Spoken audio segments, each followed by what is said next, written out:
Welcome back to Final Fantasy XIV, where we are currently in the studium to help out with Finageshi here, with Faculty of Anthropology.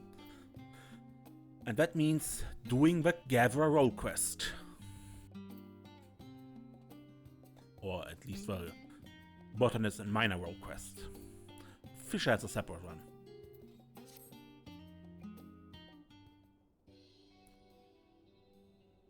Excuse me, kind madam.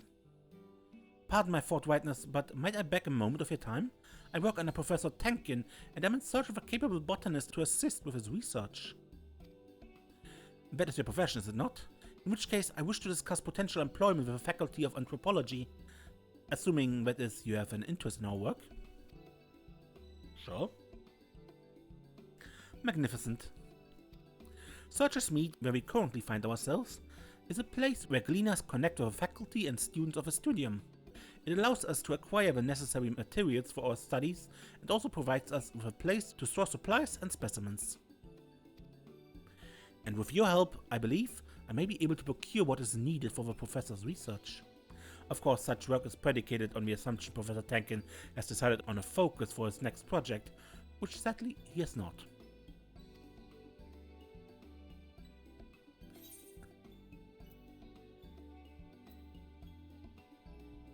Would you say he's an indecisive sort? Oh, that is certainly one way of putting it. If he doesn't hurry and submit a research proposal to the studium soon, he will be unable to secure funding for his work. Why, his very tenure could be cut short. It would be a great loss for the studium, as he is a remarkable scholar. The very definition of calm and collected. Until he discovers something that piques his interest. Then his eyes widen and his cheeks take on a rosy hue. Honestly, it's like he regresses to being a young boy. Returning to the topic at hand, your first task will be to procure Professor Tankin himself. I imagine you'll find him somewhere in Numenon, if you'd be so kind. Wonderful, and when you find him, pray offer him this slice of Archon loaf, like it's not he's forgotten to eat, as usual.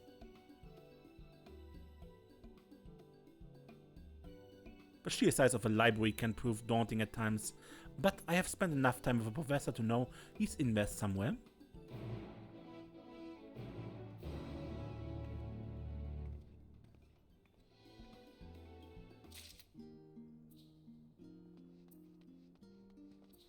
Off to Numenon.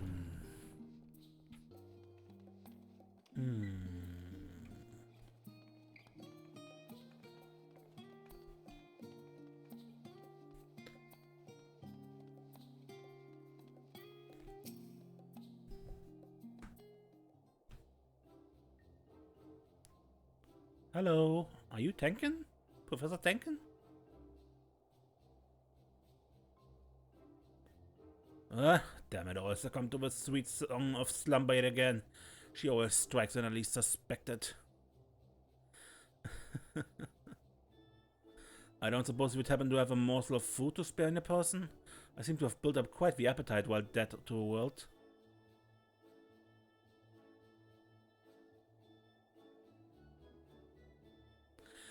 Inageshi sent you, huh? Of course she would insist that I eat Archon loaf. At any rate, you have my thanks. I hope you do not think me rude for indulging right away.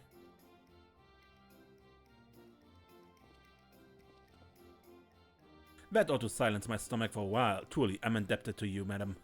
Dozing in the middle of research is an all too common and routinely ignored occurrence around here. There's no telling how long I would have slept had you not come when you did. In fact, it calls to mind the tale of a researcher seeking a means to traverse the ethereal sea. He wished to do so while still amongst the living, you see, but they found him dead in the midst of a pile of books. But that's neither here nor there. I take it you come seeking employment? Your timing is quite fortuitous, as I but recently decided upon a topic for my thesis. Pray accompany me to Searchers Meet once more, and I shall explain all to you there.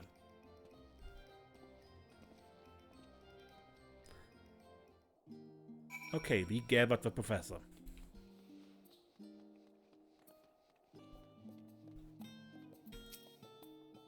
I was right, wasn't I? This is far from the first time he's been found face down in a book, and certainly won't be the last.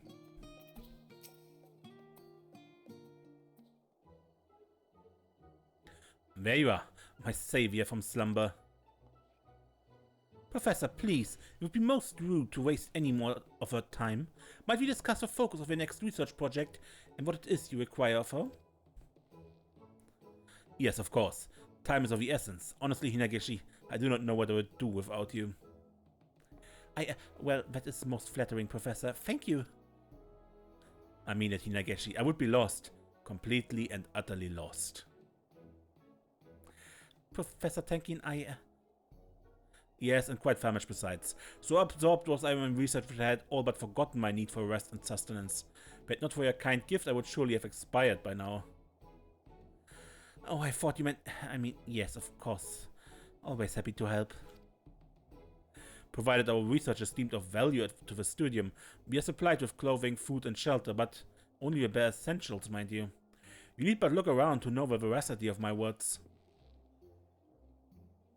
We do as we are instructed, researching and gathering resources, but what value do these things truly have in the grand scheme of things? The study of 1,000 civilizations and nothing here has changed. The culture of Charlene remains as stagnant as the threadbare attire we wear day in and day out. I must confess you do have a point about our garments. Should my shirt and trousers be soiled, I would have little recourse but to wear them inside out. But to be perfectly honest, I have no real qualms with the way we live here in Charlene. That is all well and good, Hinagishi. But would you be content to let your children live in such austere conditions? Your children's children? Children? Professor, why ever would you bring up such a thing? It's a subject I have thought to broach for some time. After all, you shall be my sole company for the foreseeable future. And I'm yours, correct? Yes, I suppose you're right. And I'm perfectly content as we are. Of course, if you prefer other company...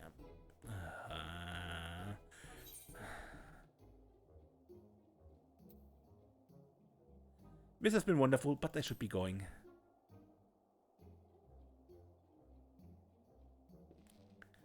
And then I have the pleasure of your company. I've long wished for the help of a third party, and I assist you stay to aid with our research. A third party. Splendid. I'm resolved to change our current way of life. However, in order to do so successfully, I must first determine what cultures are best suited to blend with ours. As such, my research shall involve creating the lifestyles of other cultures within this very building. So that was the cause of your furrowed brows of late. Well, it was a marvelous idea, Professor. Which is where your experience as a botanist comes into play. I would have you gather the materials necessary for said recreations. Though we do have a great deal of resources on hand at present, they are as yet inadequate for my plans. Alright. That sounds promising. Now, if you will excuse me, I require time to consider which culture I shall attempt to emulate first. Have you ever seen such an inspiring sight?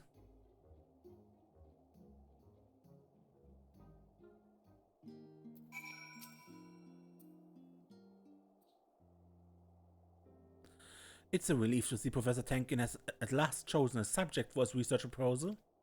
I myself have long been interested in the world's myriad peoples and their customs. In fact, that is precisely why I was so keen to work with gleaners, well versed as they are in the lore of distant lands. My parents too had a love for learning of other cultures. It was their fondness for the Far East and its beautiful flowers that gave them inspiration for my name. Despite knowing the origins of my name, I never gave it much thought. That is until one day the professor commented on it in one of his enthralling lectures.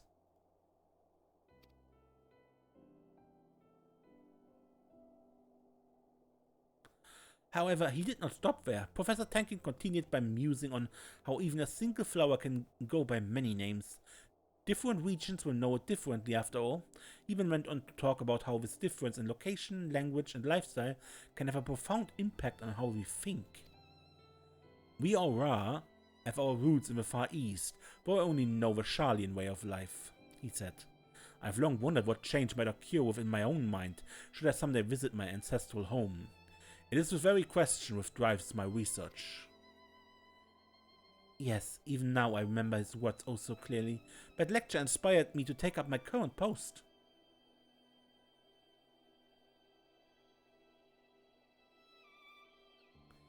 Yet, though I have done my utmost to assist him, our failure to present any finding has left me with naught to show of my own achievements. Oh, how I long to conduct research with him in the Far East, just the two of us.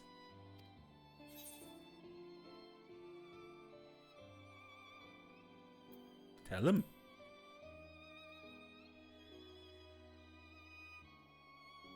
What are you playing with that tone?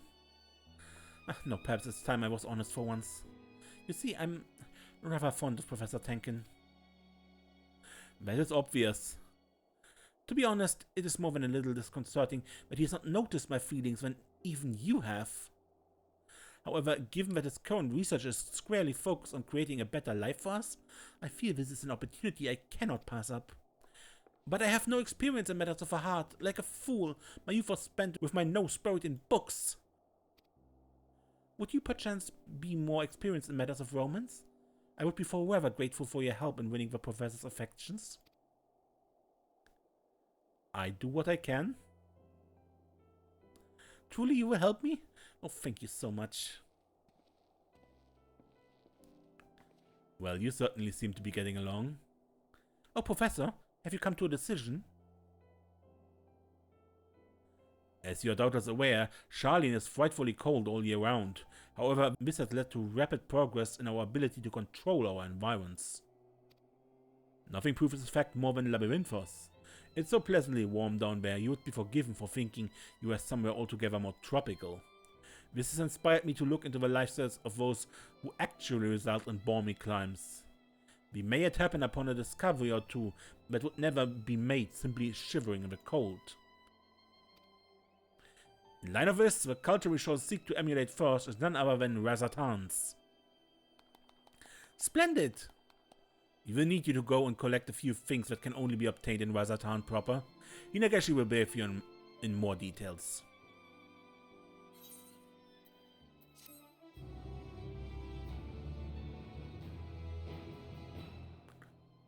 In more detail. Faculty of Anthropology Studium deliveries unlocked. You may now undertake deliveries for the Faculty of Anthropology at the Studium. Speak to Hinagashi to learn more.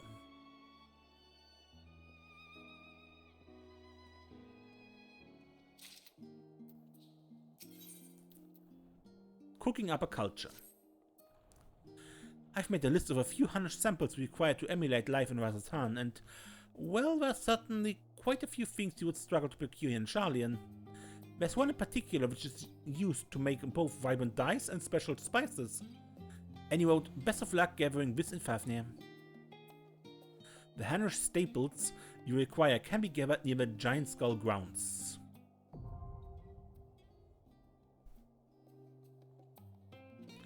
Faculty of Anthropology deliveries are now available.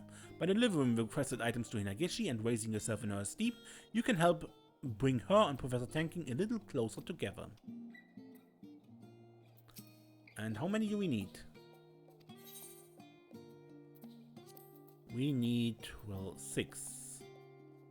And they're collectibles, okay. White script, yes, great. I have no idea how to spend white scripts right now.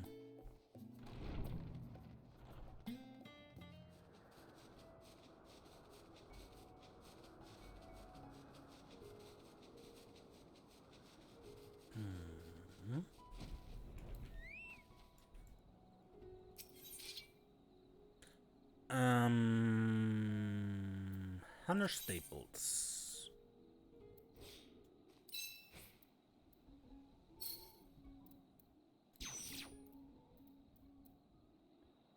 Collect.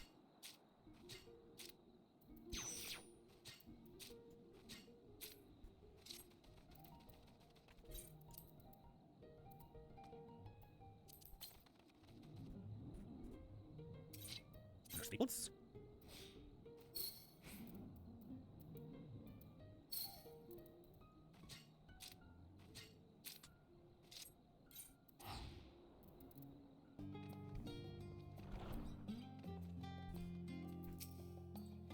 We won't get very far without at least a few goods from the region we seek to emulate, but I trust you have no trouble procuring what we need.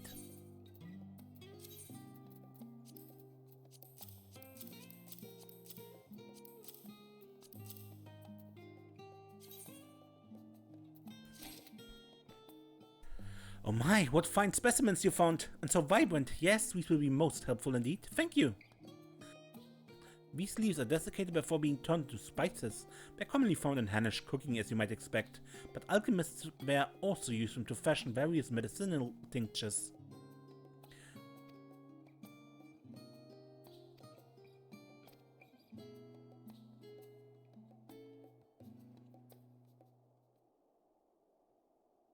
Professor Tanking and Hinageshi take the items you brought them and set to work emulating Hannish culture.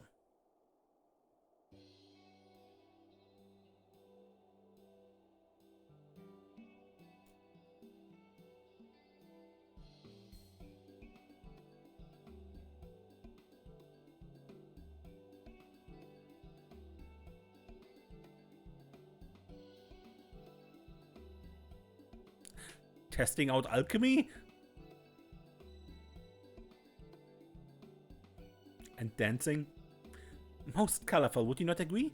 Alas, one would surely freeze to death wearing these clothes in Sharlayan for very long. And while the cuisine is quite delectable, I must say it's rather spicy for my own palate.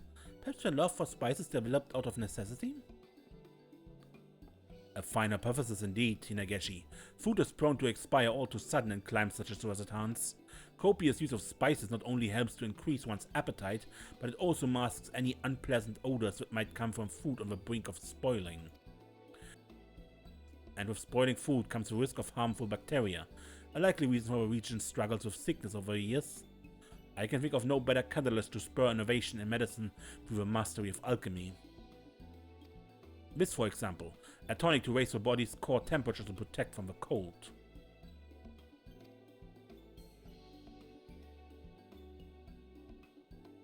Resourceful as always. Thank you, Professor.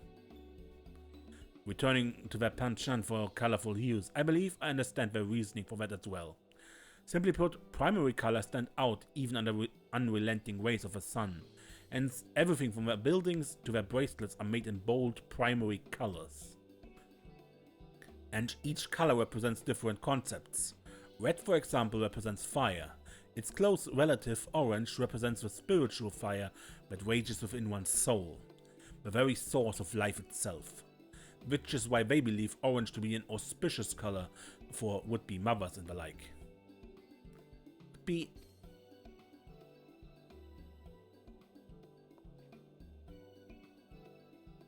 Huh? You don't say. My, that is good to know, Professor. What else can you tell us of Rosatan? Oh, plenty, but I find experience to be a better teacher. So come, let us live as the Hannish do, and I'm sure we will happen upon countless discoveries.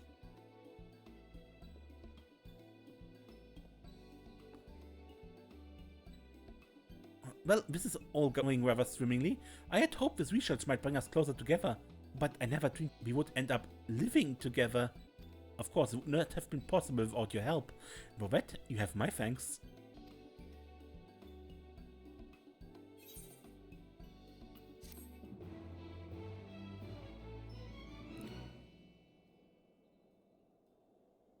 Esteem level increased. Hinageshi is pleased with your effort. She now considers you a fledgling matchmaker.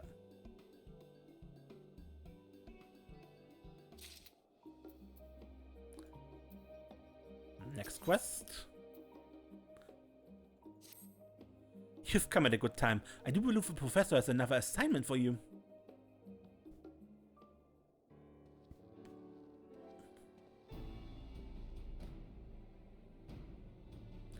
Good to see you, my friend. We were in the midst of summarizing what we've learned living an approximation of a Hannish lifestyle. While we commit our thoughts to parchment, I would ask you to acquire a few things we need for our next sampling of culture. And where did you have in mind exactly? Garlemald.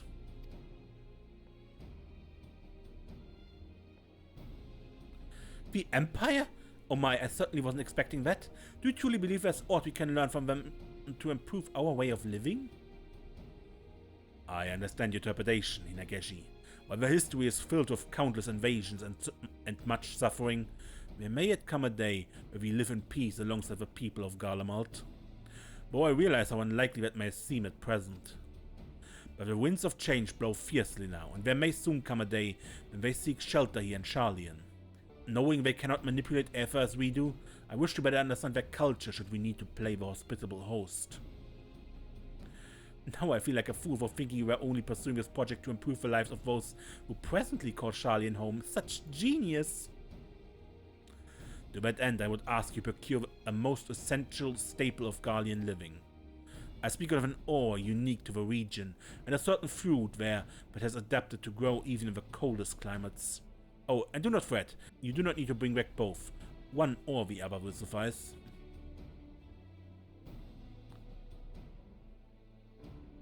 Around Camp Broken Glass.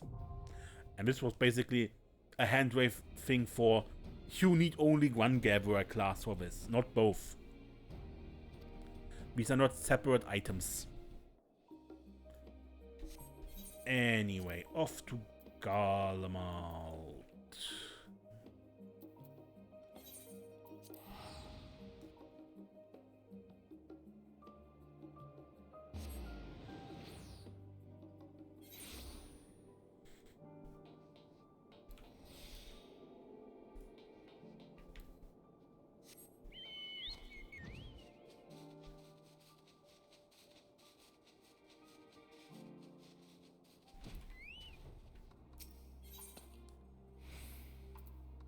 Garlean staple.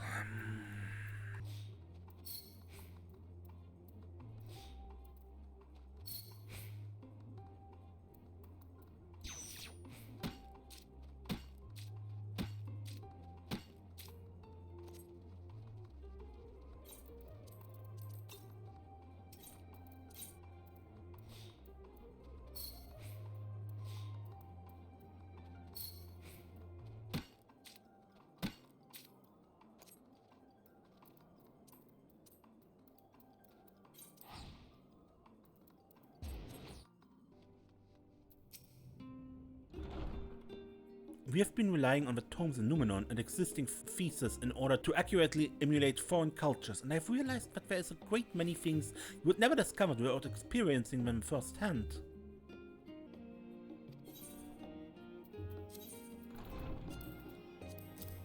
Take Garlean stuff.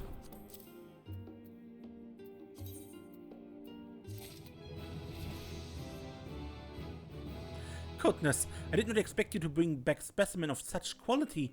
This will make our work much easier. This fruit is fantastic at growing in even the coldest conditions. Oh, I can't wait to experience Garlean cuisine for myself and see firsthand how it's been shaped by the climate.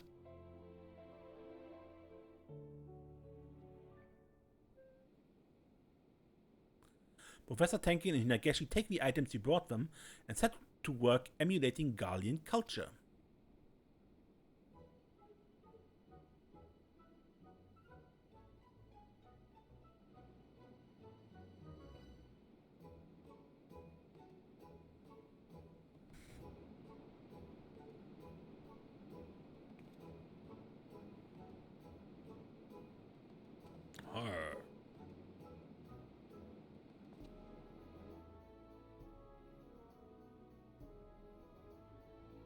I must say, I'm warming up to these cozy clothes and Magitech heaters. All this would have definitely improved life in Sharlayan. Alas, if you've only been granted permission to use the heaters for the duration of our research, we'll have to return them to the studium after we're done. That said, I think I just felt a bead of sweat trickle down my neck. Perhaps I won't miss them as much as I thought? And I take it you have no need of this piping hot Garlean cuisine, cooked with Magitech kitchen utensils? Oh, Professor, no, I would gladly sample any food prepared with skillful hands such as yours. Provided one is given the necessary instructions, even a child could operate these Magitech devices. And at the heart of all Magitech lies ceruleum, a most efficient and convenient energy source, indifferent to the whims of nature, like wind and hydraulic power. Its mass production allowed the Empire to bring Magitech to the people at large, with further refinements to their manufacturing process affording them surplus time and manpower, which were applied to even greater innovations. That said, the importance of alternatives to beryllium cannot be ignored. It is, after all, a finite resource. Should we completely squander the world's resources, we will inevitably suffer for our lack of foresight. True. Professor, this looks exquisite. I thought as much when we were studying Hunnish culture, but you really are a fantastic cook. You flatter me, Hinegashi. I would be nothing without the recipes that guide me, although it does warm my heart to see you enjoy my cooking so. There are many, many dishes I still wish to try my hand at, and I would be delighted if you are willing to sample them as well. Oh, it would be my pleasure.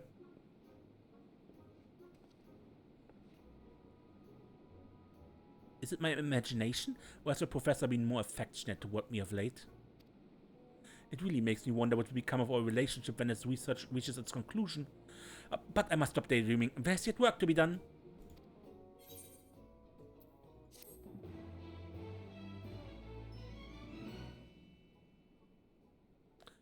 Esteem level increased.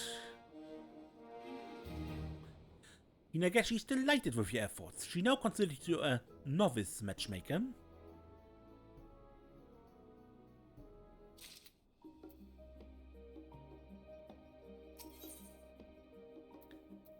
The culture of carrots. Oh, I'm positively desperate to know what culture we shall experience next.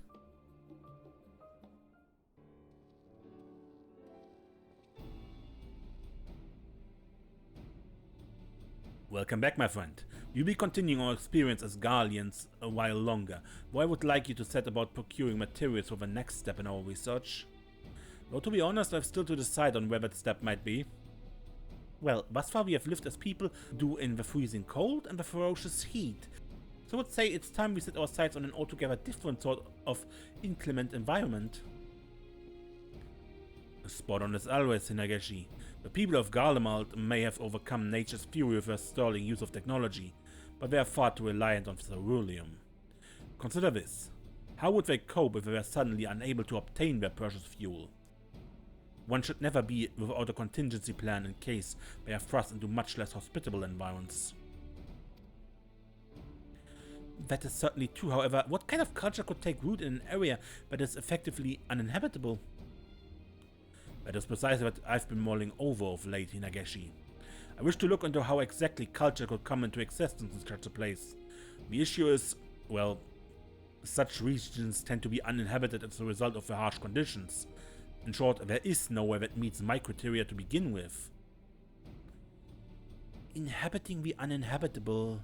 Yes, it does seem to be something of a paradox, but there could be a merit in investigating the idea. You are a well-traveled adventurer, yes? Can you think of any place that may suit our curious criteria? Have you considered the moon?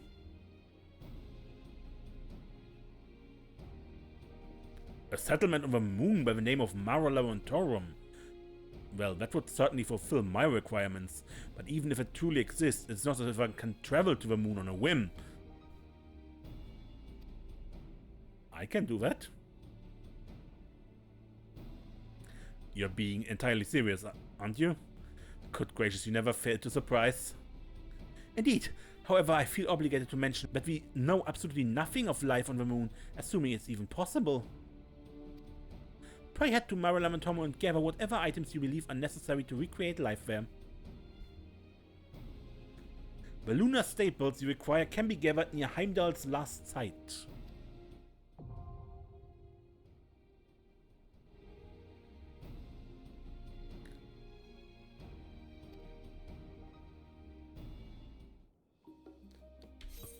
Okay. To the moon!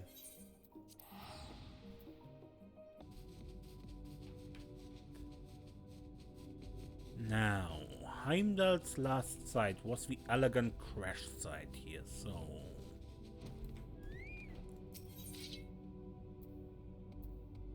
Lunar staples.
Honestly, is there anything you cannot do? I'm starting to think we ought to study your way of life next.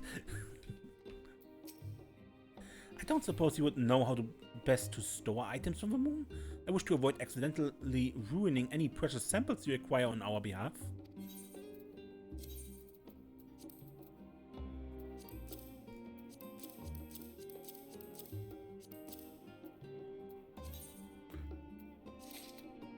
By the 12, you really are capable of travel to the moon. I know nothing of life on its surface, but even at a glance I can recognize the outstanding quality of these samples. These are carrots, aren't they? Not that I expected to be found growing in the moon, but thank you. Thank you very much.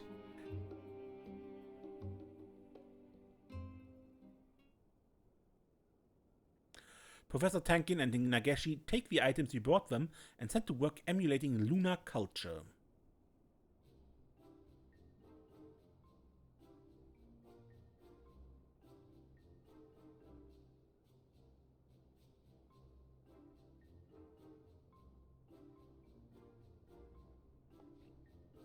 Professor, are you certain this is representative of life on the moon? But of course it is, Hinageshi. My information comes from Rolequest, a race that calls Marilla and Tom home. Well, that is all well and good, but is it necessary for us to don these ridiculous outfits? Well, I thought it might help us to experience life as Rolequest do. And as for all these carrots, make no mistake, Professor, it is wonderful to know that agriculture is possible even on the moon. But I fear a diet comprising entirely of one type of root vegetable will not hold up to scrutiny. That may be so, but civilization has had to move and adapt countless times throughout history, and they were not always able to eat exactly what they longed for. There may come a day when we too are forced to move to the moon. The professor doesn't seem to be enjoying himself much. Perhaps he is not especially fond of carrots? I realize this is not the most opportune time to focus on my romantic pursuits, but soon my time will come. I can feel it.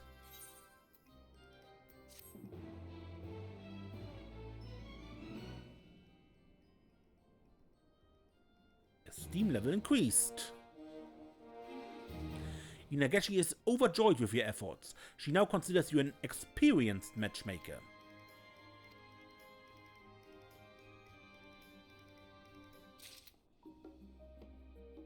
And they strip the Rolequest clothes.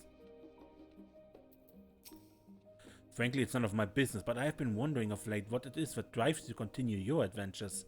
Are you driven on by yourself, or are there circumstances which compel you to go on? Regardless, I'm most impressed by your willpower, adventurer. But I think I make a cut here and we continue this in a moment.